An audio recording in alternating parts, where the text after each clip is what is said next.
I'm from the federal government, and I'm here to help you all today. And it's an honor for me to be here. You're probably wondering what in the world your leadership team was smoking when they asked somebody from my line of work to come here and speak. But a couple years ago, as Kevin told you, I had the great honor of getting command of a destroyer in the Navy. And at the time, we weren't quite the worst ship in the Pacific Fleet, but we were probably third or fourth from the bottom. We had one of the highest accident rates of any ship in the Navy. The quarter before I took command of the ship, our retention rate was 8%, meaning we were retaining 8% of the sailors eligible to re-enlist. And when you think of the military, you may think, oh, you can order your people around, and you know what, I can, but I can't order them to stay.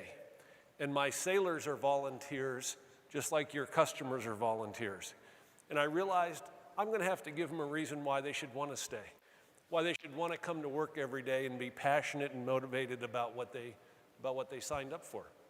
And so I take command of the ship, and I'm thinking about all the things I can't influence. I don't get to choose my missions.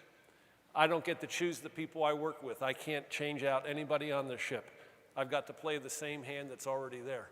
And I have zero input into the budget that's given to carry out our mission.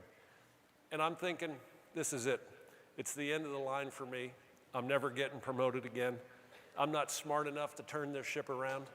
I graduated in the top 80% of my class at the Naval Academy.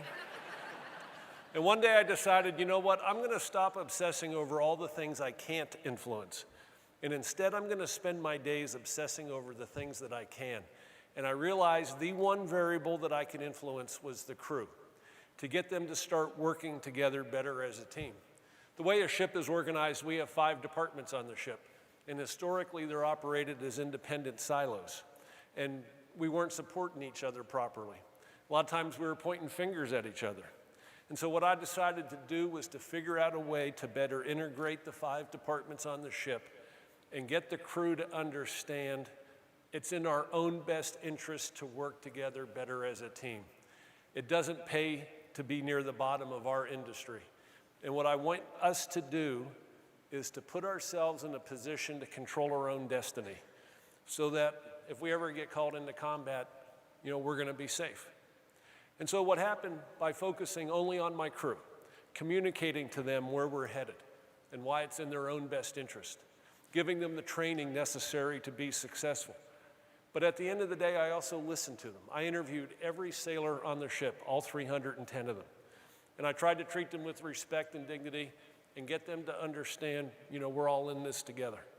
And what happened was, in 15 months, the same crew that was performing near the bottom was awarded the Spokane Trophy. It was an award started in 1908 by President Theodore Roosevelt, given annually to the best ship in the Pacific Fleet. In years 3 and 4 after I left the ship, Benfold won the award for best ship in the entire U.S. Navy.